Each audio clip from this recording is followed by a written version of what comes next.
All right, y'all, we back with another reaction. Right now, this one is called 16 Pounds at 5 Years Old, the sickening case of Cali Anderson.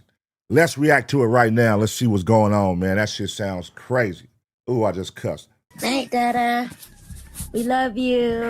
The other night, some guy, someone that I've known for a while, asked me if you can put some boxes inside my in my storage, right? I just wanted to tell you that I love you and that I miss you and that I can't wait to see you in the morning. And so we were going through the stuff, and we really got, and there's a baby in there. Say bye, Dada. There's a baby in there. I just seen the arm, and I just know it's a dead body. It was the worst type of crime imaginable. After a lackluster attempt to hide it within a leased storage unit, the concealed body of a tiny child had been uncovered. In just a few seconds, you'll witness a dramatic scene as a terribly distraught woman slides off the couch, bends over, and appears to start praying. However, you'll soon learn that the horrendous tragedy behind this display of emotion could have easily been diverted if not for a twisted and shocking motive. Yeah. Right when I open it and I see it work, I talk to it. It smells. It's gonna be a human. It's gonna be a human. Yeah. What the Just heck? based on the smell and the appearance, so wait for Nutley. Do we know if this guy has a kid? The guy that has the locker. Charles, 29 report number, please. What would make you put a baby body in a storage unit? That's crazy. Can you see that? So then in this container, there's like some decomp. And that smell, you're getting the smell a little bit. Sir, is it you and your wife that? Yes. Do you live here also? Yeah, Okay. Are there cameras? There's. There.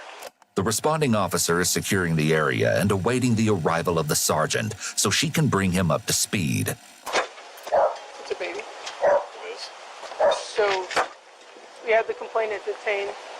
When I get here, he points to a blue barrel. He's like, it's in there, and I look in this blue barrel, and there's some decomp in there. It stinks. I'm like, what are you talking about? I keep checking. He's like, it's in there. I'm like, I see nothing in there. He's like, no, it's in that bag. There's a bag in the barrel. There was a duffel bag.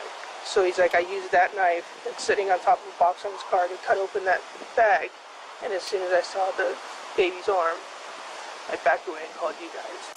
Officers continue to secure the scene, and a chilling comment is made. I wonder if there's more kids in that storage. We don't know. We'll probably never find out. I can tell you that I can pull the information of his friend for the U-Haul that he drove. The U-Haul was driven by another subject? Well, that's what he said. He said that's why they came back to look tonight, because he drove all the way here from Reno with only 3 boxes in it. That'd be phenomenal. If you could get the license plate, that would be great. I'll know everything about that as soon as I can get the guy's name. We got a name of Tyler, but No last name? would that guy have checked in with you when he got here? No, but if I can get a roundabout of where he rented in Reno, Tyler is not a very uncommon name. Well, how would you end up having that? Oh, because it's U-Haul. It's U-Haul. Hey, Joe, how long have you known Tyler? I first met him when I was in rehab in Lodge in Woodland. I first met him about 18 months ago. He started working there. 18 months? Monday when that big box, whatever that is, in there. Okay, with the blue thing in it was Yeah. Monday. Okay. Yeah. And then later on he brought the stuff that's in the other unit? Yeah, because I called him. I go, what's wrong with you, dude? Why are you so damn suspicious? Your wife needs, bring a buck. And I told him, I go, if you're trying to get caught, because I thought it was drugs. Right. If you're trying to get me caught up or something, because I just barely got off from, don't want to get in a bunch of Right. And I threatened him, I go, if there's something that I find in there, or if you're going to get me in trouble, he goes, no, I promise you, there's nothing in there. Okay. But he was acting weird, though. And then to rent a U-Haul with 3 boxes, that was really weird, too. Okay. Yeah, that is weird. Yeah. Okay. Dang, so he was setting his homie up. He using somebody else storage bin and dropping off a dead body. Oh, he cold. He cold. And then your daughter's the one that convinced you to open up? Yep. Okay. What nationality do you think Tyler is? Trying to block that spotlight from your face. I think Actually, I'll stand right over here. I think it's black or Puerto Rican, something like that. Is he darker than you? Yeah. Darker than you. Well, not really darker than me. It's kind of like different shades of dark. Okay.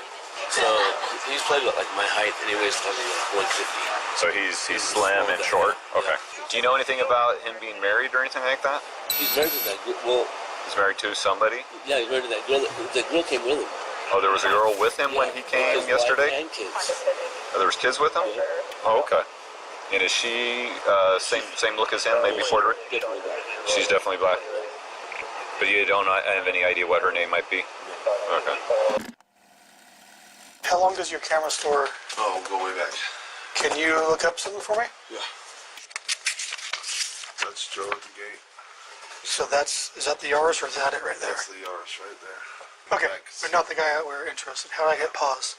Oh, just right there. Oh, you gotta be on it. Okay. Make a mental note of the white car, as this will be important shortly. Phone number to the guy we're looking for, do you have it? Yeah. We need it, so they can look up the number and get the name right here. So he's from Reno. Yeah. Tyler, Driver's 24, license. ooh. So Friday the 11th, they showed up with the van and the hatchback. The hatchback. And then the 14th, the hatchback is with Joe. Okay. So they ran his phone number through the computer system. This is what they came up with. So they got his driver's license number and everything. If you look on the other backside, that's his credit card that he's been using. Oh, He's using. okay. So we'll just go with this name as our possible suspect. Send a message to Reno, give them that horsepower, and see if they can confirm an address for him there, or confirm that is a good address in Reno. Sure. Have the supervisor send a message over there. So what is her story as to why they decided to check things out today? Wasn't she the one that was telling her She's been trying to convince her dad the whole time. that something was wrong with the boxes? No, he was not acting right. And She has no she relationship. just thinks something's weird about him? He's acting paranoid. He seemed really nervous, really paranoid. They leave. All three? She convinces dad, hey, that dude's weird. I need to go over here and look and see what those boxes are. Okay. So she convinces dad to come over here. They come down here together to look inside those boxes. Okay. Because she did not get a good vibe from him. Acting like a Sacramento weirdo. CSI and homicide units have just discovered that a most dreaded class of cases has landed in their laps. Uh-oh. Based on the driver's license information provided by a manager of the storage facility, law enforcement has set their sights on a young man by the name of Tyler Anderson. The 23-year-old resides in Reno, Nevada. He don't look black to me. He don't look black to me. We're in the clear. We're in the clear. They said he was black. Hold on. We're in the clear. The Sacramento Police Department contacts their counterparts in Reno, Nevada, and it is soon established that Tyler is married to 23-year-old Avriana Anderson. Around this same time, back in Sacramento, police discover that Tyler's phone is pinging nearby. He's soon located and taken into custody. The Reno Police Department's Robbery and Homicide Unit dispatches 2 detectives to the apartment of Tyler and Avriana at approximately... Look at this, man. Look how dirty this house is, y'all. Y'all know how I say when we be watching these reactions, bro. One thing I realize, everybody's house be dirty as a mother. Look how dirty this house is, bro. And they got kids living here. And look at the trash can. It's overflowing. Trash everywhere. Like, come on, man. How are you a parent and you living like this, bro? That's disgusting. 1:30 p.m. on May 16th, 2018, the day after first responders were dispatched to the horrendous scene at the storage facility. As Avriana grants the detectives entry to her Reno residence, the convoluted horror story slowly begins to unfold. Even at first glance, the apartment is noticeably unkempt. Bro, come on, man. Look at this, y'all. This is out of pocket. Come on, bro. You just got trash just out here, don't give a fuck. Pizza boxes, donut boxes. You just don't give a fuck about life, man. A mattress has sprung across the living room floor, and the kitchen is filthy and littered with spoiled food. Avriana agrees to travel to the main station of the Reno Police Department, where she will be interviewed by the detectives. Tyler, on the other hand, asks for an attorney shortly after a Sacramento detective informs him of his rights. It's not until July 5th, 2019, after more than a year has passed, that Tyler emerges to explain his long-awaited version of events. Shortly after his arrest, though, he alluded to everything in a recorded prison phone call with his mother. I hope that the truth comes out. It's going to come out. Like I said, it's going to come out, and it's not going to be what everybody wants to hear. It's not going to be pretty, it's going to be the truth, and it is what it is.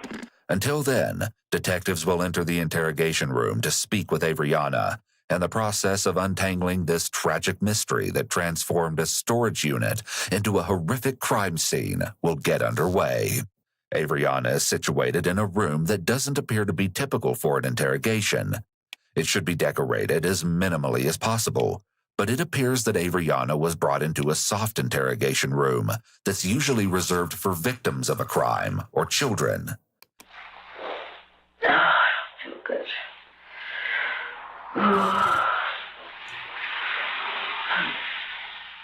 It's possible that Avriana is aware that she's being recorded or that someone is watching her, so she's trying to garner some sympathy before the interview has even started.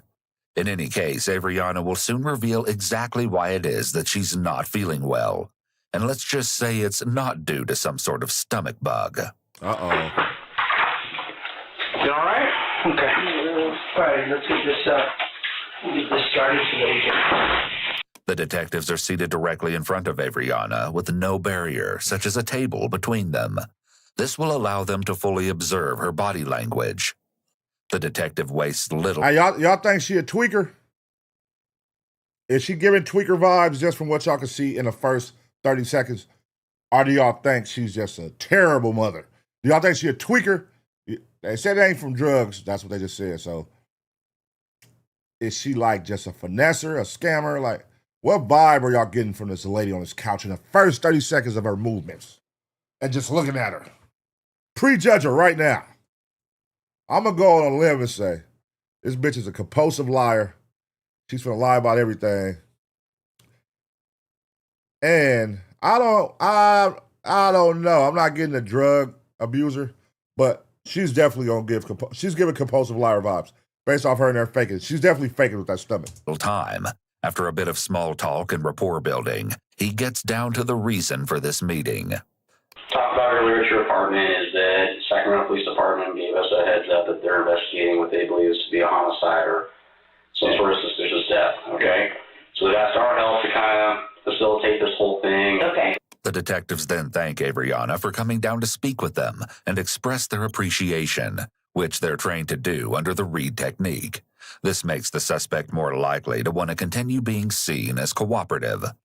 Of course, her level of cooperation will be subject to change as the detectives begin to press her for more information. But the main thing we want to talk about, as my partner explained earlier, was your recent travels to Sacramento. Okay. So, just in your own words, can you just kind of explain what that's about? Well, we went down there, honestly, to get something that I'm ashamed to talk about. Okay. Well, we're not here to pass judgment, okay? It's not our job to do that. Avriana explains that she and Tyler went to Sacramento and purchased cocaine. She's conveniently failing to disclose the most significant reason for their... Man, come on, lady. I can't get past how dirty this house is, y'all. Just look at the countertop. And you got babies in the house. Hey, how do people like this bring in babies to the world, bro? Like, why? Why do they? Look at this shit. This is crazy. Their travels. The detectives are aware of this, but they play along and attempt to make Avriana comfortable by behaving very casually and stating they're not judging her for her admission. When did you guys go down? I don't remember the exact day, but it was damn near the day before yesterday. Okay. What did you guys go down in? When? What did you guys take down there? I think my husband took a dresser. Just a dresser? Huh? What? 2 days ago. A dresser. I believe it was just a dresser. Okay. They continue on the subject of the dresser, and Avriana has confirmed that their children went along on the trip as well. Make a note of this, as it will be important later. Where did you guys end up taking the dresser to? To his friends. His friend's storage or something like that. Do you know where that was? No. I know the city. I don't know exactly. Which city was it in? Sacramento. In Sacramento? Yes. Okay. Do you know who this friend was that? No, I don't know. That's how we're getting separated. You know, I don't really know him, I guess. Avriana may be trying to distance herself from Tyler, possibly because she's planning to blame him for everything. Her potential defense being that she didn't know anything about what he did. Yesterday, what did you do yesterday?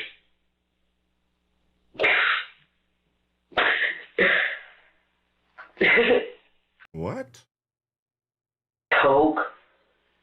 CBH. Avriana may be trying to appear like she is being truthful and cooperative by revealing her illegal drug habits. However, her laughter before responding could be an indication that she's intentionally trying to show her indifference.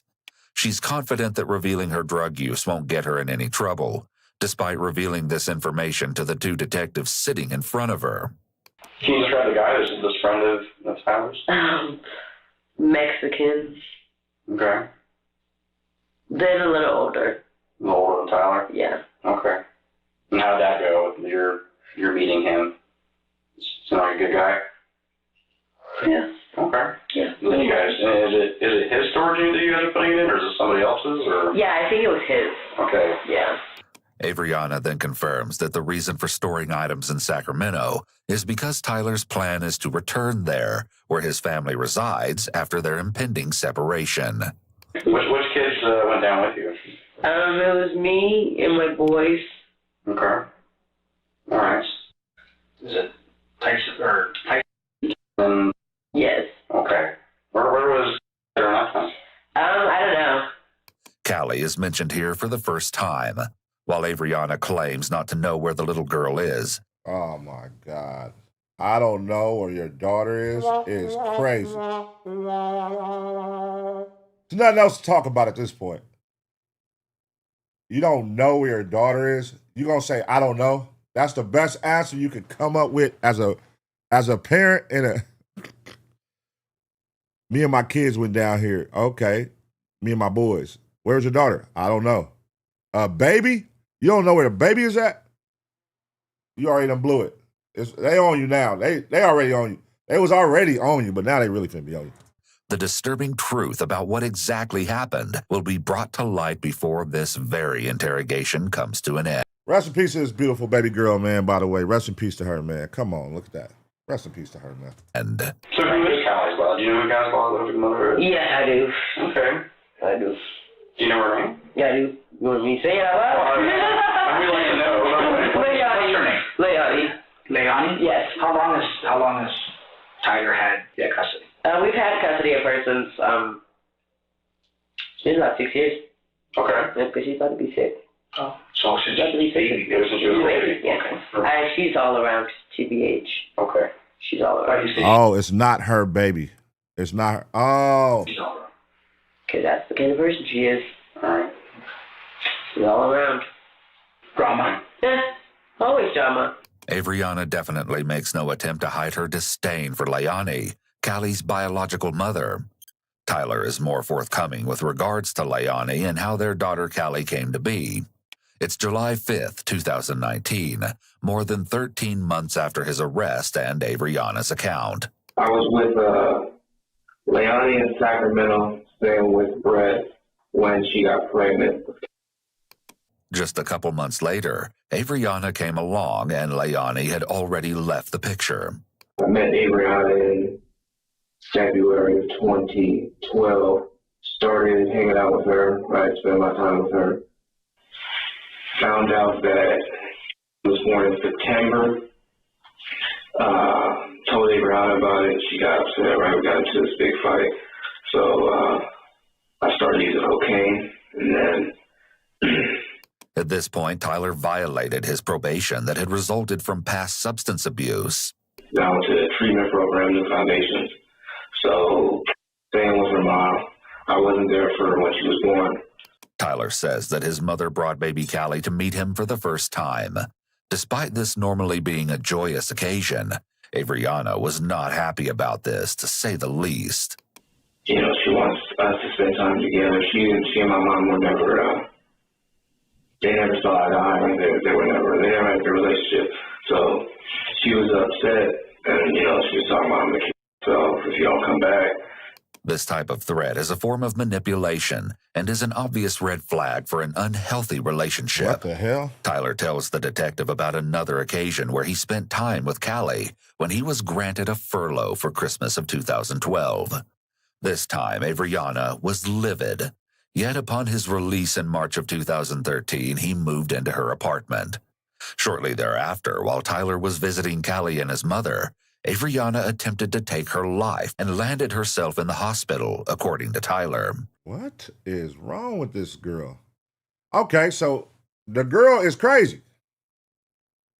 The girl is crazy. The dad is just a fuck up, but the girl is crazy. I see where this is going. Avriana's jealousy toward Cali was a huge red flag that should have warned Tyler away early in the relationship. Yet he stayed with her. In the fall of 2013, while Tyler was in the process of seeking full custody of Cali, she went to live with her father and Avriana. At that time, she was just 13 months old, and they agree things were good in the beginning. In hindsight, however, this short span represented the calm before the storm that was quickly approaching. So I go to work and then I leave with Avriana.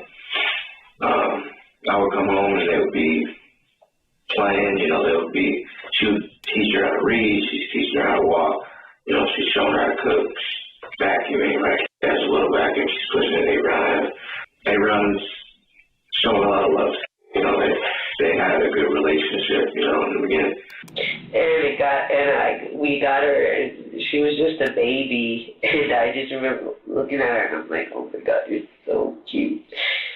And I remember the first night we got her, I cried. I was holding her, and I cried, because I was just like, she was just a baby, you know, and I just love babies. But then she just looked like her dad, you know, and I looked at her and felt like I'm going to love you, you know, and I'm going to take care of you. Avriana presented an idea to Tyler sometime in early 2014. You know, I think that we should get married so that we can solidify your chances of getting full custody. Naturally, she disguised the real motive behind her proposition. According to Tyler, he believed that Avriana felt as if she was a mother to Cali and wanted to ensure she'd remain in their lives. It would turn out that this could not be further from the truth. In addition to wanting to get married, Avriana also wanted to have a child with Tyler. His mother had warned Avriana not to go playing house with her son. However, it seemed this was precisely her plan. A baby would further bind them together, and the already volatile situation would continue its trajectory toward inevitable disaster. Despite any trepidation Tyler may have felt, he went along with Avriana's plans. The medication that she was taking, her bipolar depression medication, was probably the reason. Oh, shit. Okay, so she's bipolar. Have you ever dated somebody that's bipolar? Like, literally got to take medicine for being bipolar? I haven't. But that got to be crazy. Like, you would call a crazy bitch bipolar in a second, but have you actually dated a girl who needed medication for being bipolar? Have you? In the chat. That's what I'm asking. Ace Pit. That's crazy. Why she wasn't able to get pregnant. So she stopped taking that before we got married in 2014. So in January, she got pregnant with. It's unknown if Avriana gradually stopped the medication she was allegedly taking under a doctor's orders. It's important to note that it can be dangerous to suddenly stop taking medications prescribed to treat mental health disorders, and it can cause a sharp increase in symptoms. The first son shared by Avriana and Tyler was born on Halloween of 2014. It was no coincidence that soon after, Tyler would arrive home from work to find Cali exhibiting noticeable injuries. And I would ask Ariana how she got him, and she says, oh, she bumped her head because she was playing, or she's chasing her brother and she fell, or she's just clumsy like her dad, Things would drastically worsen over time. Though Avriana's story was a bit different, the ugly truth was beginning to show itself. I was raised on discipline, so if you talk back, I'm going to pop you in your mouth and tell you don't talk back. Discipline, however, should never leave a bruise on a child. Research shows that physical punishment, such as spanking or hitting, has been linked to the child displaying increased negative behaviors. All right, so what we are learning, just quick recap. So she's on coke. She does coke. She's bipolar. And she doesn't stay consistent with her pills, so her bipolarness increases. And she doesn't like this baby, but she's faking like she likes the baby. And now we're at the stage where she's starting to abuse the baby and lie and say that the baby is hurting herself. And this, as a father, I know you can read the room. There's no way you're thinking this little girl, these bruises and all this is just happening. Yeah, this is where you start becoming a piece of shit, Tyler. This is where you start to become a piece of shit. You're already you're too lenient with this crazy bitch. You know she a crazy bitch, but putting your kid in this position to be around her is kind of crazy, brother. It is crazy, not kind of. Including aggression. If she would do something that she wasn't supposed to do, I'd be like, okay, you're going to stand in the corner. You're 5. You'll stand in the corner for 5 minutes.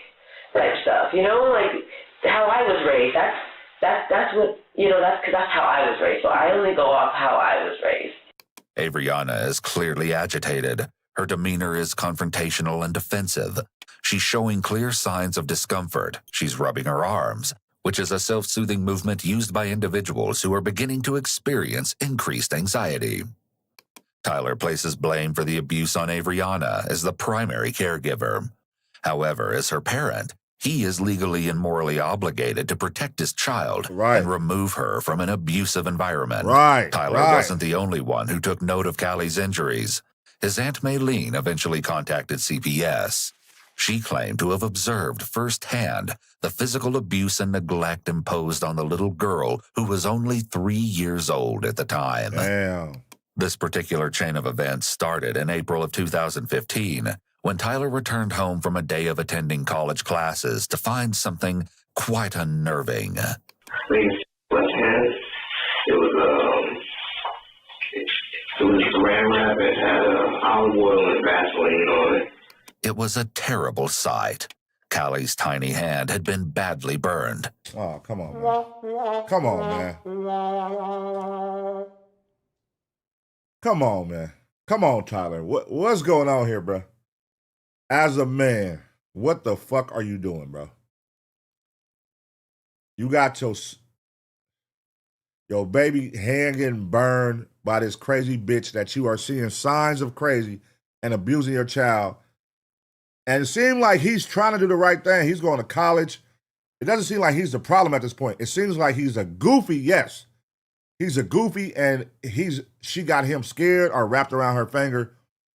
Because the fact that he's not protecting his kid with obvious signs of the bitch did something to his kid is crazy as a man. But let's keep watching. When Tyler allegedly inquired as to how the injury had occurred, Avriana claimed that the water was too hot that morning when she had washed Cali's hands. The explanation was completely implausible. It wasn't an honest mistake, but rather an intentional, cruel act. Ariana tells me, because her and my family are at odds, right? Always. They're on and off, on and off. So she tells me that I have to tell my family that it was my fault, that I was the reason. Because if I don't, then they already think that she's mean to Cali. So they're going to think that she's abusing her, right? They're too nice, they're too soft to their kids, they're too weak, right? Things like that. So we go to a get together, maybe it was the 4th of July, maybe. And then, my aunt asked about her hand injury, and that's when I said I was mopping, and then I came in and put her hand in the water Not surprisingly, Tyler's Aunt Maylene didn't buy his story. Not at all. A few months later, at another family gathering that occurred on October 10th, Maylene, along with other relatives, were stunned when they observed that Cali appeared to have lost a significant amount of weight since the previous time they'd encountered her in July. According to Maylene, Cali was seen devouring food, even eating off plates that belonged to others. That was when Maylene contacted CPS. In mid-October of 2015, CPS met with Tyler and Avriana in their home. True to form, Avriana asked Tyler to accept blame for Cali's hand injury yet again. CPS comes, I tell them the same thing, I was mopping, and then she put her hand in the water, and then I looked up, had a heal a 3rd-degree burn, right? Did everything I said. She was good to go, no pain. The fact that Avriana manipulated Tyler into taking responsibility for his daughter's burned hand and Tyler agreeing to lie to his family and CPS shows the dynamic of their relationship and, if true, how he potentially favored his wife over the well-being of his own child. In addition to the concerns about potential abuse, Tyler's family also worried that Cali wasn't being fed. His people had said, his family had said that she wasn't eating enough or something like that, and I think that's another reason why they called. But why would they say that? I guess because she was thin. But thin was an extreme understatement. What was the end result of them checking on you, Everything was fine. They closed the case. They closed the case because she clearly wasn't being abused. You guys can't judge a book by its cover. Just because I'm depressed doesn't mean I'm abusing my daughter because she's disciplined. And that's what I told the CPS people. Okay. They talked to her, looked at her, checked her. Of course, everything was fine because I'm just disciplining her. I'm just little pops, okay? You guys are making it seem like I'm punching her or what about me? No, not you guys. What? You disciplining little pops? Bitch, that's not your kid, bitch. Like, what? You better get, listen, bro. I don't know what's going on with this soft-ass nigga Tyler and how he's standing for this. Shit, I don't even know how the baby mother of Cali, of the baby, is standing for this. But sure, my baby mamas would have popped up on my bitch if she was doing it. I'm telling you now. I got some crazy baby mamas. I'm just letting you know. They cool with me, though. But they don't play nice. That's crazy. Sending your baby home and burn marks and bumps and all that, and bumps on their head. Oh, no. The average mother is tripping. His family, they were making it seem like, I was abusing her. Oh, she's depressed. We need to send CPS over there. So that's how that went. It's typical drama. Yeah. 2 days after. So CPS ends up leaving. They say, okay, we don't see any signs of abuse. Because it was always loving to Rihanna, So they thought everything was normal. Actually, the report described the findings to be inconclusive. It also stated that the concern was that Tyler and Avriana were using excessive or inappropriate methods of discipline. The report hit the nail on the head, yet CPS dealings with the Andersons were discontinued. Things were building towards a horrific end in the time that followed. Still, Tyler gives more insight into the terrible things that were going on behind the closed doors of that apartment. Of course, he refused to put any blame on his own actions. There was the time that Avriana allegedly flew off the handle for no apparent reason and kicked him and Cali out of the home late one night. What? According to Tyler, this was a common occurrence. She's screaming outside the house, get the out, don't have to come back, take your dumb ass baby with you. Of course, it must be noted that Tyler was well aware of this type of name-calling. A record of text messages within the lead detective's narrative confirms this. He continues with details of physical abuse Cali would encounter at the hands of Avriana. Terrible. She would use belts, she would use wooden spoons, she would use brushes and combs, she wouldn't stop, I'd have to stop her, it's like, and Avriana would say that she pushed her brother, she punched her brother, she hit her brother. What? I told her that you can't use objects because you don't know how hard your hitting them. You know what I'm saying? It's like, you're not supposed to be your kid's friend. I mean, you can be your kid's friend, but you're supposed to be their parent first. Sure. She has the belt, and then I get in front of her, and I'm holding her on the back. She's trying to climb over me to get the. Wow. And, she's telling me, you always save her. You can't always save her. Wow. As time went on, the cruel acts Avriana inflicted upon Cali continued to increase in severity. What the fuck? Tyler tells of one particular evening when he arrived home from work and encountered what could only be described as a terribly distressing sight. And yet the question why is still left unanswered for now. What? I go to the bathroom, right? And she's in there, and she saw me in Maverick's cage. Nah. Note that Maverick is the alleged family dog that Tyler claimed Avriana wanted. Nah.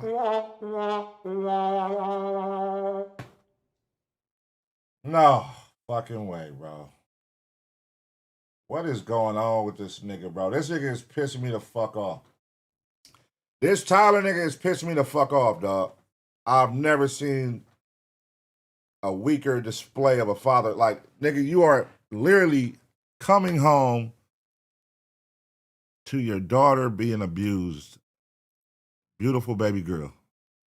And you're watching your now wife or whatever beat your kid with objects consistently, and you're not stopping, you're not doing nothing, you're not, hey, maybe she shouldn't come over here for a while. Nothing. And then look at the fucking bathroom, y'all. Look at the toilet. Look at this cage they got her in. They put her in a dog cage. Look at this bathroom. This is a disgusting ass, terrible, dog. Then left his care solely up to Tyler. He was kept in a kennel in the main bathroom at the Anderson apartment.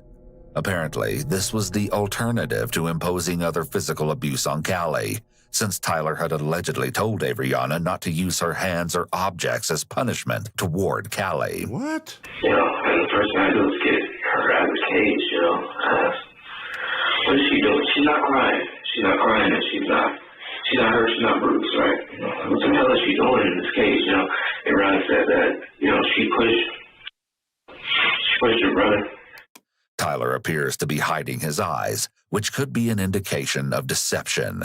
Or it may be that he doesn't want to see the detective's reaction to what he is divulging. His claims concerning Avriana's behavior suggest she is unstable and impulsive. This may indicate the presence of a personality disorder, as this extreme behavior suggests that Avriana lacks empathy and remorse and has a poor moral conscience. Ultimately, we see that the abusive behavior continues to head in a tragic direction. Come on, man. The detectives return to a troubling issue, which they glossed over previously: Cali's unknown whereabouts. Is that normal for her to be gone this long a time?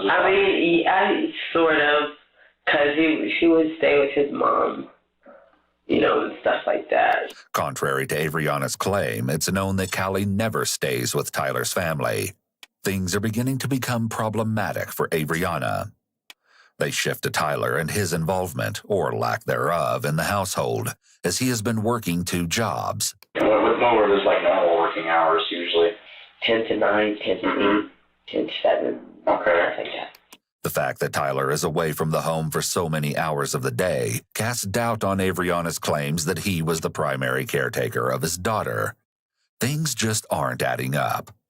So you left your daughter in charge with a schizo, with a bipolar woman all day, every day, that's showing signs that she beat her.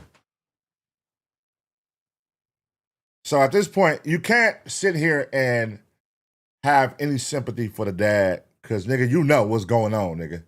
There's no way you're coming home and you don't realize what's going on. Your daughter's in a cage, bro.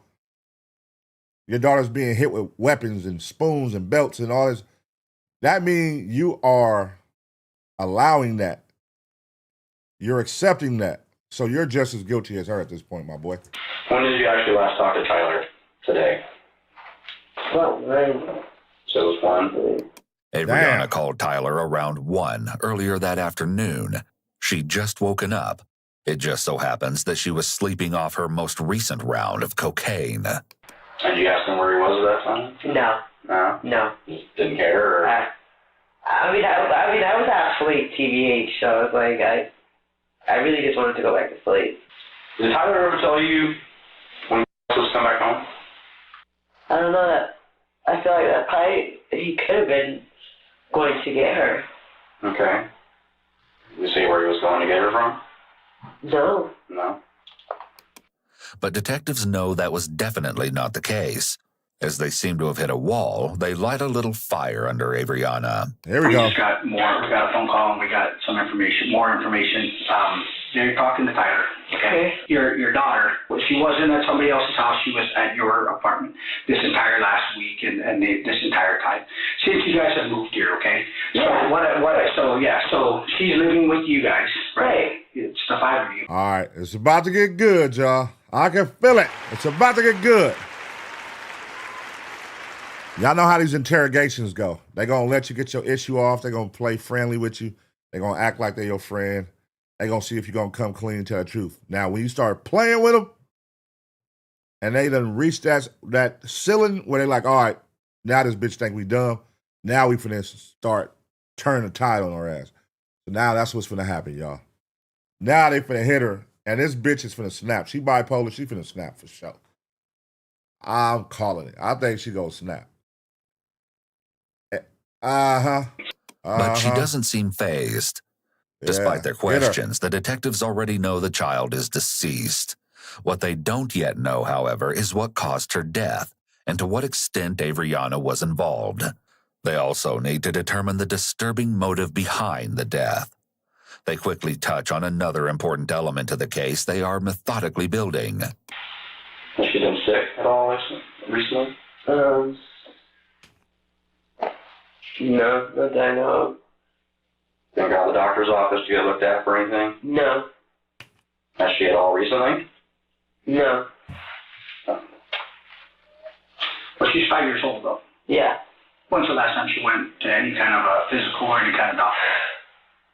Probably when we lived in Woodland. Okay.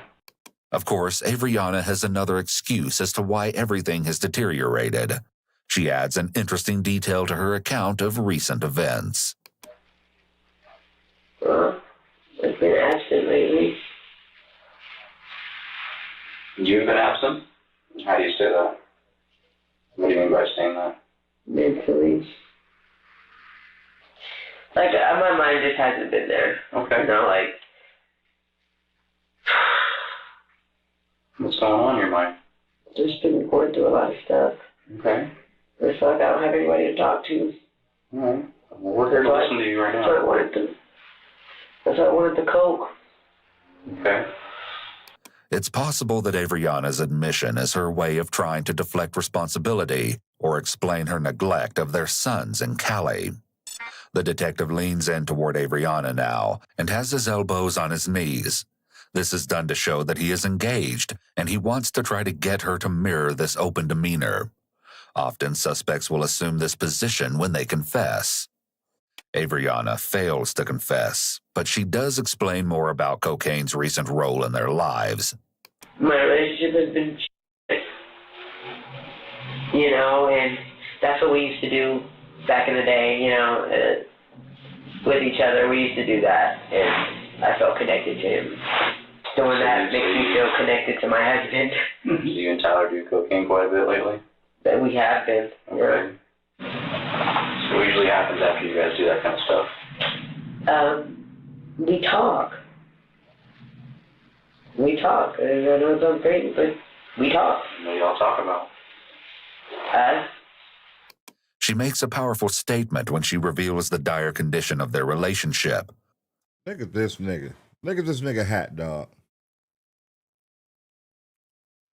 Look at this nigga hat, y'all. The irony in this hat. That's crazy. The irony in wearing a hat that says best dad ever. Boy, social media. See, this is social media right here for y'all. Y'all would think, oh, seeing this, oh, look at them. They're a happy couple. They got best dad ever. They got 3 kids. And then look at the behind the scenes. Oh, we're not the same no more. It's not. Like, boy, this should be tricky, man. Nigga, best dad ever is crazy. The drug use, which she alleges has very recently become a regular habit, just adds more fuel to the already raging fire. However, this is a common theme in relationships between addicts. When they aren't using, they have nothing that connects them. Tyler's version is different. There's much more to these supposed drug-induced chats than bonding. And she just said she's done terrible things that she can't apologize for, you know. These aren't the only times Avriana confesses her deepest, darkest, most horrifying secrets. In fact, she also makes a shockingly damning statement to the police. All my kids are small. Yeah. I mean, all our kids are small. And even her, she's not fat. But you see my 4-year-old, he's not. I have small kids. Small kids. But I think it's Tyler's genes. Well, you see us. We're both short, so I don't know. But yeah, she ate. She's been eating normally? I'd say. After such a slip of the tongue, it's clear that Avriana knows much more than she's letting on. Just how much does she know? That's the million-dollar question. But detectives are determined to get to the heart of it. They soon sense that it's time to try a different tactic. This one is sure to throw Avriana off. No bullshit here, okay? We're talking to Tyler. All right? And we're getting a different version than from what you're saying. And if we're going to go with what he's saying and just his side of the story, that's not fair to you. When the detective attempts to play Avriana against Tyler, he's using a self-serving tactic intended to motivate Avriana to tell her side of the story. As Avriana and Tyler are the only living individuals who know the truth behind Cali's death, Avriana has to wonder if Tyler is really talking. I'm a bad mom. We're trying to look at you and find out what's her side, because there's always two sides to the story. The question she poses to the detective in response to his claim clearly shows her apprehension, and her reaction definitely is not lost on the detectives. The detective doesn't answer Avriana's question, but changes the subject and inquires as to how long she's been absent. They suspect there's a direct correlation between her supposed disconnection and Cali's death. You've been disconnected for the past how many, what would you say, weeks, months? Probably longer. Okay. Well, I see you counting with your fingers. Yes, So there's something significant that occurred, or something significant, or something where you're gauging it with your fingers, like, okay, since this time, it's been this many months. So what is that? How many months? Really, probably after I had my son. Okay. Avriana and Tyler's second son was born the previous October, 6 months earlier. It seems those last several months were quite a whirlwind. A new baby in addition to 2 other small children to care for. Wow. And all the while, balancing a dark secret. Detectives are starting to make some headway. Avriana's story has suddenly changed. Whoa. Wait. So there's a third boy? I knew about the 2 boys. And a daughter, Cali. There's a third boy. 6 months. Wait a minute. Oh, let's keep watching. I'm thinking this shit is about Cali. Is this about the third boy? And Cali? Whoa. Now she claims that over the past few months, Cali has been complaining of stomach pain and was vomiting roughly twice a month. Of course, she wasn't taken to a doctor for any type of evaluation. Dang, I like the home remedies. What kind of home remedies would you try? I don't know, what was on there. It was on the internet, I guess. Okay, so what did you try from the internet? As far as her throwing up? Watching what she ate. Tyler takes us to the month of April, just a few weeks before police were dispatched to Joe's storage unit, and gives his account of Cali's recent health issues. You know, she looked up a lot of stuff online, and she said, you know, I'm a family doctor, you know, I take care of my family, I'm a stay-at-home mom, you know, that's what I do. You know, I can figure it out, right? So How are you disconnecting yourself? How do you disconnect yourself from? I just let everybody else deal with her. I'm just like, okay. Like, I just feel tired. Mm-hmm. But you being disconnected, do you think that's part of her health not doing so good? To me, being the reason for her health, I guess so. The detectives are now establishing and getting on record Avriana's knowledge that Cali had potentially developed an illness recently, and Avriana did nothing to help her. And obviously, there was no home remedy that could save Cali. The detectives apply more pressure as they confront Avriana. They've grown tired of going around in circles with her. So, an important question too, like we've asked, and we'll ask, we're going to ask you, where is your daughter? I don't know. Honestly. Well, here's the thing. You told us, earlier, Tyler took her to his people, okay? We know that's not the case. Okay? How do you know? We know. No, I'm saying, like, what are you saying? What we're saying is that we know that you and Tyler both took her over to California. So that's why I'm asking. You come back here without your daughter? Why don't you come back with your daughter? You come back with, but you don't come back with her. Why? Here we go. We see the detectives utilize a step of the Reed technique known as positive confrontation here. When they confront Avriana with the fact that they know Cali didn't come back from California, she averts her eyes and is silent. If she truly had nothing to do with Cali's disappearance, she likely would have adamantly denied it instead of sitting in silence. As Avriana appears to be contemplating something, perhaps a confession, she poses the next question. You guys talked to Tyler? Yes. And my concern with Tyler would be if he is saying something that is putting it on you. That's my concern. So I want to get... Is that what he's doing? I want to get your version and your side independently. The detectives finally make it known that her act isn't working, and, like Avriana, they're also privy to some horrendous information. So what do you guys know? We know about the bags. What do you guys know?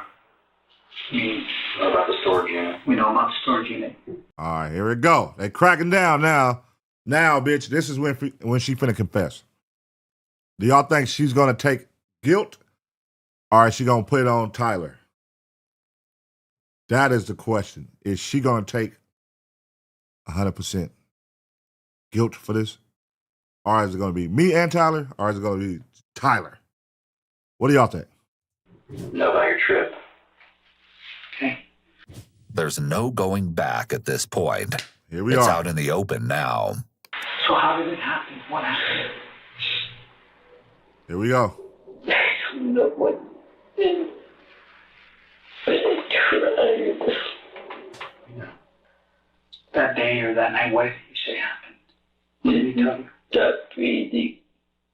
The idea of revealing what happened to Cali seems to bring up real emotion, but it may just be that Avriana is only concerned for herself and is aware that she's likely going to jail after this interview. The latter is a more likely explanation given her demeanor up to this point.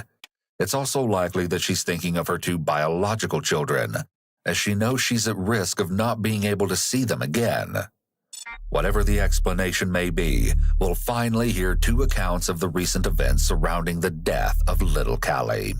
Unspeakable details will be brought to light, but the lack of consensus between the stories will leave you reeling, wondering where the horrific truth actually lies. Please be forewarned. The details you're about to hear are quite disturbing. All right, y'all. Here we go. If you got a sick stomach and can't take it, cut it off now. For those of you who can, let's see what happened. I come back in at around 5. Tyler continues listing off the chores he did upon arriving home, including cleaning up after and walking the dog. And then she said, there's nobody to show you. So I said, what is it? And then she goes in her room and she brings out in her hands,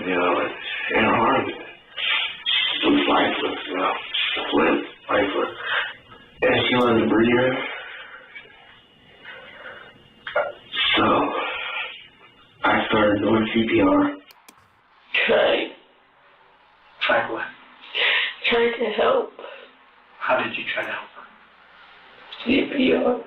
CPR. Okay. Who was doing CPR? Me. You? We both were. You both were. You both were trying? How long did you try for? So long. Tried doing stomach compression, you know, trying to force air into her lungs, right? I don't remember how much time went by. But it's just so long. It was unbelievable. It was complete chaos, as Tyler describes it, amongst his attempts to administer CPR, the dog's panicked barking, and the other two children crying out for their parents behind the closed door of a bedroom. I keep trying CPR, you know. I told her it's not working, you know. We need to call an ambulance. She took for so long, my hands are hurting. She said, no, you're not going to call an ambulance, you know. I can't go to prison, you know. If you call an ambulance, I'm going to... See. The whole time, the dad is just a goofy, bro. You gonna sit here and let this woman kill your baby. Then you say, call an ambulance for your baby. And she tells you, no, I'm not going to jail. So now you done put her, you done prioritized her over the baby. That's what you've been doing the whole time for 6 years. Prioritizing this woman, this crazy bitch over your baby. And you just let her do whatever. I don't get why no one has taken her in 6 years from them. Like all this shit since 3 years old, all the shit they was doing, like, how did it make it this far? 6 years the way they was getting away with doing all this shit. Killing you know. You have to save your daughter. You know CPR, you know. You're certified, you have a card, you know. You have to save your daughter. I was so upset with Tyler. Because he said he knew CPR. What? He said he knew CPR. You'd always talk about, I got my CPR card or whatever. Did you call anyone? Call 911? Why? Did you call like family or friends? Why not? Yeah, why not? So I grabbed my phone. I said, I'm going to call the ambulance, man. I can't help her, you know. And she snatches the phone from me. She throws it at the pantry or at the wall right next to the pantry, whatever. It hits the floor and it's... Tyler then claimed that he attempted to leave the apartment to seek help from a neighbor, but Avriana blocked the door and prevented him from leaving. Wow. My heart's beating out of my chest, you know, and I'm just talking, you know, please breathe, you know. Please just breathe, you know. If she's not breathing, it's not working, she's not responding, she's not talking, you know. Her eyes are open, but she's not blinking, you know. I don't know how much time passed, you know, between that and when I stopped, maybe it was an hour and a half, maybe it was 3 hours, I don't know. It was too late. Eventually, you know, I put my ear to her heart, you know, I thought I heard her heart stop beating, you know. She was dead, you know. I don't know. There was just a lot going on, but she was dead, you know, and I'm holding her in my arms. She's dead, you know. And they kind of started, you know, crying. Saying that I let her die, you know, I couldn't save her. That was my fault. Come on, man. Avriana stepped away and checked on the other children at this point. So I go, and I have a duffel bag, I put in the duffel bag. Who took care of that? Come on, man. You put your dead daughter in a duffel bag. Come on, man. So you didn't put her in the bag? Did he tell you what he was going to do? Avriana had tended to their boys while he'd placed Cali in the bag. After they were settled, she went to the bathroom to smoke. Maverick's in there, and she called me in there. So kind of walk us through what was the game plan, or what did you guys come up with? It wasn't really a plan. She's asking me, you know, what are you gonna do, Tyler? What's your plan? You know, this is your fault. You gotta fix this. I told her I need to tell somebody. You know, I need help. You know, I need help, and she said, no, you're not gonna tell anybody. If you tell somebody, her brothers are gonna get taken away. You know, this is God's plan. You know. Though Tyler and Avriana both allege that there was really no plan to handle the situation initially, the efforts to cover up Cali's death commenced immediately. They began by removing evidence from their home, including the rug where Cali lay during the alleged CPR and a sweater of Tyler's that he placed over her when it was confirmed that she was dead. So Avriana says she wants to take the stuff and throw it away somewhere. And she's not going to allow me to stay because she doesn't trust me. You know, she thinks I'm going to call the police on it. So she said, you have to come with me so that I know that you won't turn me in, you know. To make matters even worse, they had the audacity to leave their infant and toddler sons alone in the apartment. In addition, Tyler has admitted to committing the crime of tampering with evidence by disposing of the items in a dumpster. The horror continued in the days following Cali's death.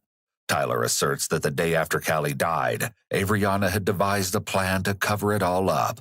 And as you're about to hear, it's absolutely diabolical. She wants to move to California, and she wants to burn the body. Oh, come on, bro. Come on, bro.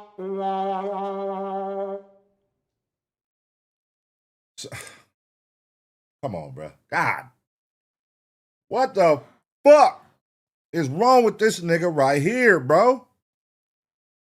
How you let this woman get you into this? What? She telling you, she got you putting your daughter in a bag, then telling you let's go burn her body. Nigga, you are just as guilty as her, bro. I was feeling sympathy for the nigga in the beginning, y'all. You just as guilty, my nigga. Like, y'all need the same, both y'all. Whatever she get, you got to get, my boy, because you in it.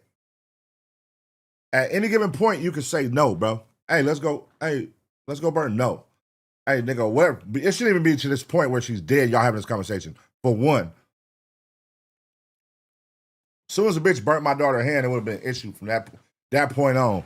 And that's when she was 3 years old. God damn. Under a bridge near Woodland. And I told her, no, you know, I'm not doing that, you know. And she said, remember what I told you last night, you know. I'm doing this my way, and if you get my way, I'm going to kill you, you know. I'm not going to prison for this. I'm not losing my sons, you know. I didn't think I was safe. I didn't think my sons were safe, you know. Tyler is rationalizing his behavior, but his claim about how he didn't feel that he or his sons were safe doesn't fit with going along with Avriana's plan to get rid of the child's remains.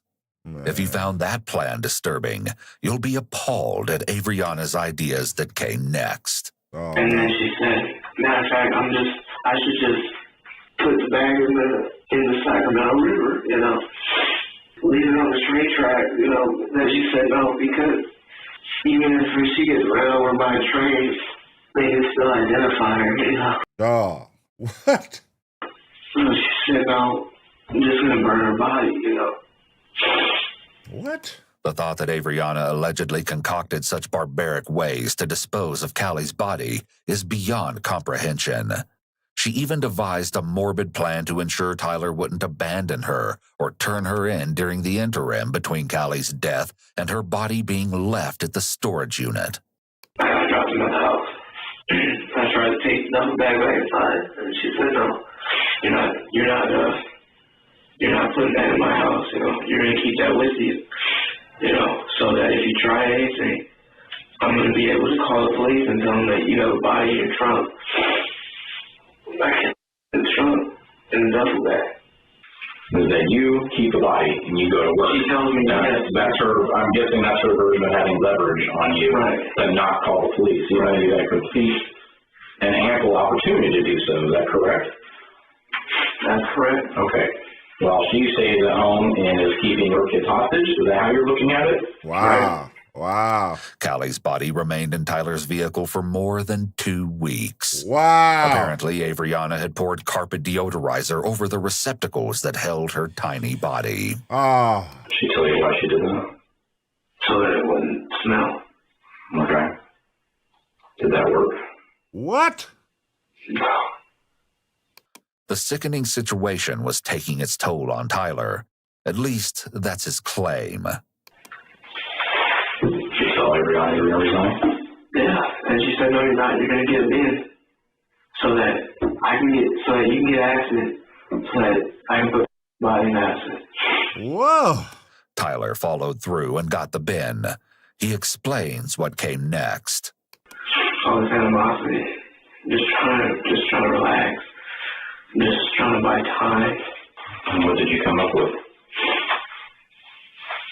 I'm going to contact somebody who I know will know that something's wrong with me. Joe Garcia knew, because he knew me. He could see something was wrong. I asked questions that raised red flags so that he would start to say something's going on. That's the only thing I could come up with. That's a huge risk to take, huge gamble. I mean, again, I'm not the what-if police here, but had he not, what's the plan at that point? Bro, look how many snacks they gave this nigga, bro. Fucking cops, when they get you talking, they want to give you a million snacks. They gave this nigga everything out the vending machine. Go ahead, tell us more, nigga. Hey, this is sad, dog. That shit just fucked me up, hearing that he kept his baby's dead body in his car for 2 weeks. I feel no sympathy for bro. Like, nah. All that, like, I feel like a prisoner in my own home with her, my kids being held hostage. Nah, nigga. Nah. Come on, bro. There's no way that little bitch is controlling you like that to where you're riding around with your kid's dead body in your car for 2 weeks. I just had a strong belief that he would. Tyler's story continues along the same illogical path it's been traveling down. The detective asks why Tyler went back to Sacramento on the day after Callie's remains were located in Joe's unit. Okay, but what's your reasoning for going down there on the day you got in custody? Okay, like, to get caught. I had a strong feeling that he would look at night or the next day because of the breadcrumbs that I'm leaving, right? The suspicions I'm raising. His daughter's worried, right? She's there, so she's wondering what the hell's going on. So I knew that he would look. I just knew he would look. So you were counting on being caught that day? Yes. Tyler portrays himself to be a victim of the situation, but it's clear that he was deeply involved. Yes. After all, starvation doesn't occur overnight. In fact, the CPS investigation confirms that there were concerns about Cali having been malnourished years before she died. Right. Evidence is clearly suggesting that this was no accident or illness. Exactly. But rather a calculated plan. In addition to information detectives obtained from the CPS report and the interrogations, 2 compelling accounts from witnesses emerged. Both revealed the horrifying true story about what actually happened to Cali behind the closed doors of Avriana and Tyler's apartment. It all began when Jayla, an old friend of Avriana's, traveled to Reno for a visit in early December of 2017. So Avriana would get with Jayla and start to drink, and they call me in the middle of the night, not in the middle of the night, but like 11 p.m., 12 maybe, to come pick them up, take them back home. Jayla sleeps in the living room, and then Avriana and me are in the bedroom. Is that it? Yeah. Except Tyler left a few important elements out of his story. I didn't say yeah. Jayla's telling investigators that she saw your boys in the apartment, but she never saw you. Where was he at? I was in her room. Okay. She has Avriana Abraham told her she was going to take care. Tyler is likely rubbing his foot in an attempt to release nervous energy. He's feeling uncomfortable about discussing where Cali supposedly was during this visit. Lying ass nigga. The dog was in the cage in the bathroom. Okay. Did you let her see the dog? No. Because we just got it, and he was not very friendly at that time. However, it just so happens that Avriana had described the family dog quite differently.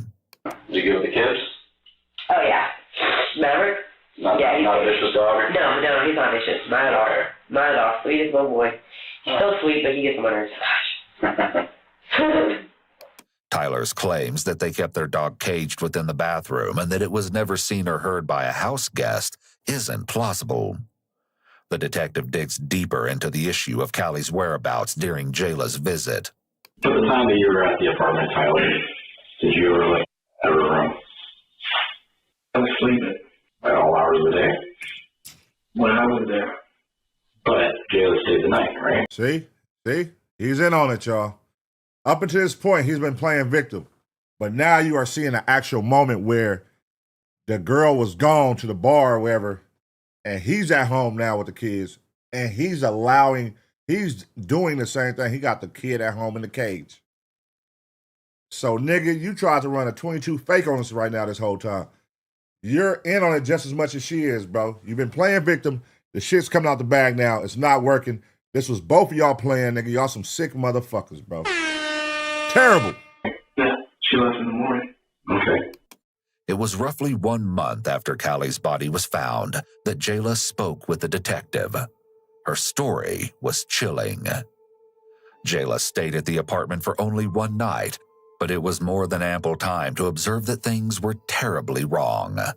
Of the apartment's 2 bathrooms, she was only permitted to enter the one located in the master bedroom. The other bathroom was strictly off limits, as Tyler and Avriana were housing their vicious dog Maverick within the confines of its walls. At least, that's the excuse Tyler and Avriana had concocted, according to Jayla. It's interesting to note that this completely conflicts with Avriana's previous statement, that Maverick is the sweetest little boy and great with children. Jayla never saw the dog nor heard noises from him while there. She also never saw Cali, but did see Tyler and Avriana's little boys, whom Avriana doted on. Jayla attested to the fact that Avriana harbored hatred toward Leilani due to the pure and simple fact that she had given birth to Cali. Tyler having gained custody of Cali wasn't enough. In her efforts to deprive Leilani of merely watching her little girl grow up from a distance, Avriana forbade any posting of pictures and videos of Cali on social media. Wow. This behavior Jayla describes as definitely consistent with the idea that perpetrators of domestic violence often show very jealous and possessive behaviors, evidenced by her feelings toward Leilani. During Jayla's short visit, the two also met up with Tyrese, an acquaintance who had attended high school with both women. The detective caught up with him several months later in January of 2019. And boy, did he have a scandalous story to tell. All right, here we go. He told officers that he and Avriana allegedly engaged in an affair from December of 2017 through February of 2018. Whoa. Tyrese estimated that they had secretly met more than 20 times at Avriana and Tyler's apartment. Whoa. Part of his story mirrored Jayla's. Whoa.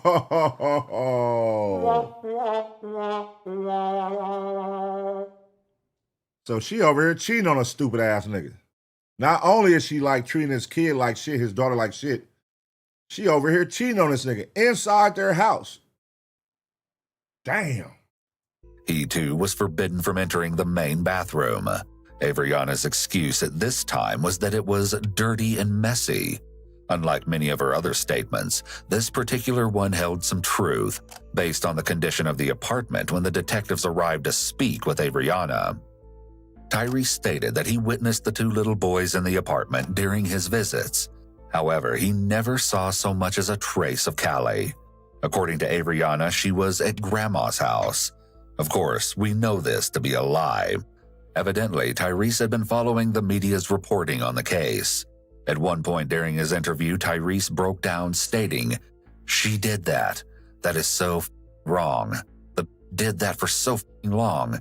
She would not let me in that room. So here's what we're learning, y'all. Here's what we're learning. What was initially presented as like a timeout situation where they would put her in a cage. Come to find out, this was her normal, this was her room. The cage is how she lived in the house. Everybody that went to the house couldn't go in the bathroom. That was her room. They kept her in a cage. In handcuffs. It was a handcuff on a little kid. They kept her handcuffed to a cage, a dog cage. And the dad knew it. The dad was in on it. The dad was cool with it. Sick, bro. That's terrible. With these two witness accounts in mind, there is a strong possibility that Avriana and Tyler kept Cali imprisoned within the main bathroom. Maybe they sedated her with medication so she wouldn't cry and couldn't be heard by Jayla or Tyrese. Wow. It's also a possibility that Cali was so sick due to being chronically malnourished that she wasn't physically able to yell or cry. Wow. And Avriana and Tyler didn't want anyone to bear witness to her alarming physical condition. In addition to neglect, Cali's subjection to cruel, relentless abuse was, sadly, the only life she ever knew.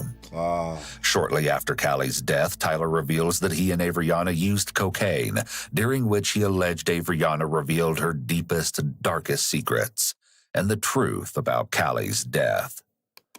She would, because I would call when I would be at work during when we're staying out here. I'm working 2 jobs, I call to talk to my kids, because I miss them. I hardly spend time with them.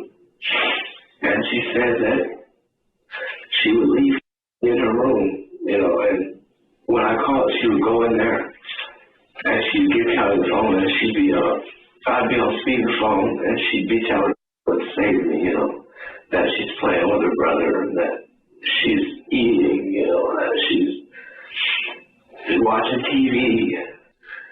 And Around said she would have her live, and she would leave her in there. Come on, man. Leave her in where, I'm sorry? In her room. And then, she said she would cry out for you. And Around would go in there and tell her, your dad doesn't love you, Wow. Nobody loves you. The person that gave birth to you doesn't even love you, Oh, my God. Your daddy doesn't love you, and if he did, he'd be here with you. So shut the f up, She would close the door on it. Come on, man. This gut-wrenching account of emotional and verbal abuse would be extremely damaging to a child. Cali likely felt very isolated, as if she was an outsider. And she said that, when I would find bruises on her in Woodland, and then Rhonda would say she bumped her head, or, she fell, or she was playing with her brother, and Rhonda said that she would be physically abusing her, and she would make her lie to me. And she would put frozen vegetables. She would put frozen vegetables on her to try to make the bruises go away before I get home, but she would cover them up. It's possible that Tyler knew about the abuse the whole time, but is claiming that he only found out the true extent of it after his daughter had died, as he may think that makes him less responsible for what happened. Fuck this nigga. Yet the detective shows Tyler a sequence of photos that will make it even more difficult for Tyler to plead ignorance to the horrors that were occurring inside the home. This was a living situation. Weeks after death. Man, fuck this nigga, bro. I know he PC'd up right now. I know he PC'd up. Boy, niggas find out about this. Come on, bro. This is a different level of sickness, dog. Like, it's one thing to kill your kid, but to torture your child for so many years,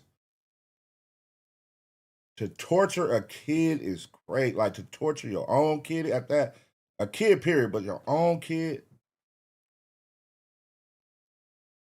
then ride around with the body for 2 weeks in a car. Oh, yeah, dog. That's sick. That's sick. You saying, was it like this? Yeah, was it like this? No. Was it like this when you left that morning? Wasn't this bad? No. Is there a reason why this piece of furniture is blocking the bathroom? I was in her room.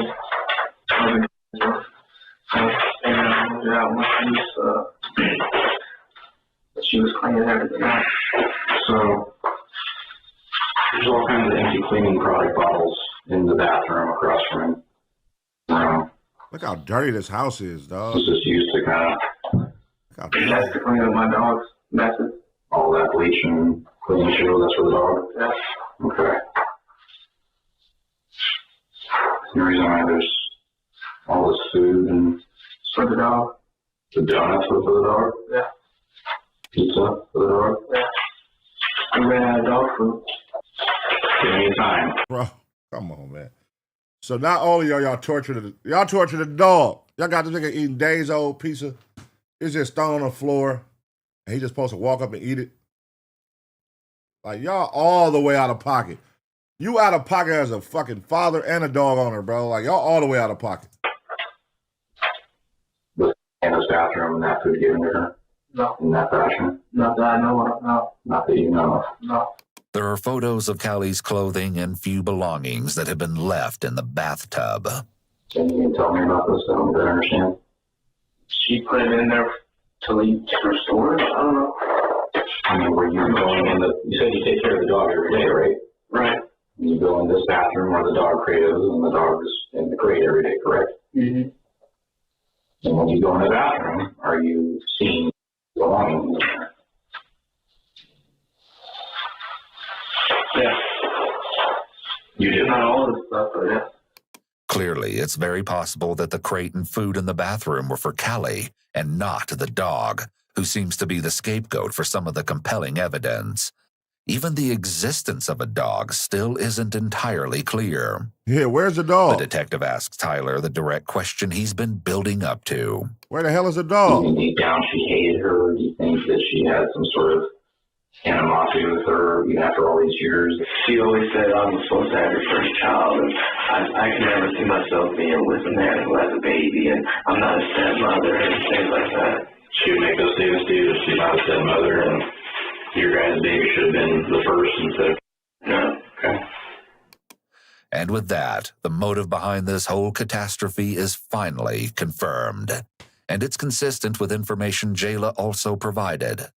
Avriana harbored a pure hatred for little Callie. Clearly. It had manifested from the unwarranted contempt she'd always harbored toward Leilani, and it was revealed in the abuse she inflicted on her daughter.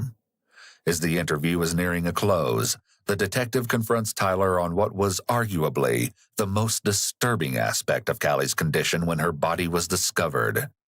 As you can recall, the responding officers at the scene of the storage facility referred to Callie as an infant at times. Yo, buddy. So how old the kid was, or young? I mean, Very young, like months. We're talking 6 months-ish or less. Oh, so definitely born and alive for a while. Oh yeah, wearing looks like jammies or something like that. She didn't look sickly to me. She wasn't a skeleton. What? Horrifyingly so, Callie was a mere 16 pounds, according to the medical examiner. Clearly, she was the size of an infant at just a few months shy of her 6th birthday.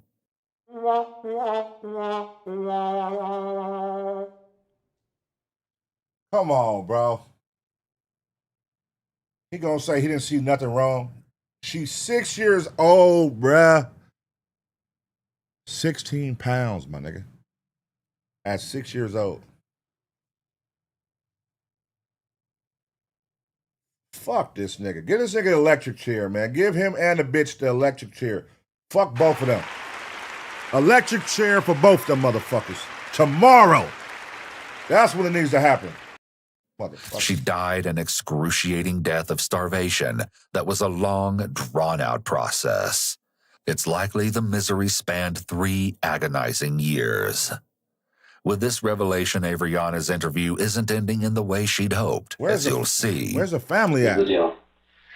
It's still an ongoing investigation, all right?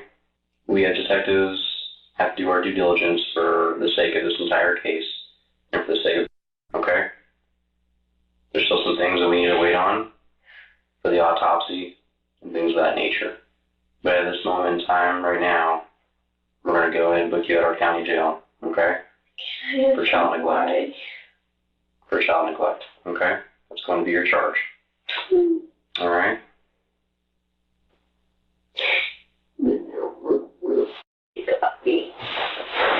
You fucking got me. What's that? She said you fucking got me. Because now I'm away from my kids. Shut up, bitch. We don't feel no sympathy for you. What did Tyler say? I don't know all that he said, okay? Start out waiting for what he said to the other detectives down there, okay? He can tell you guys. It's over with. I don't deserve to go to jail for this. Yes, you do. Hang it up. You're out of here. Avriana is just now realizing that she will face punishment for what she has done. Oh, God, what did I do to deserve this? What did I do, God? I've done everything that you've asked me to. You tortured a baby. You tortured a baby. I've done everything that you asked me to, God. Why do I deserve this? Not once in all the hours of interrogation did Avriana show this kind of remorse for Cali. This emotion is only for herself. Right, right. In the end, there was a small semblance of justice for the little girl whose life had only consisted of suffering. Damn. Tyler eventually gave up on his claims of ignorance and reverted back to his original story.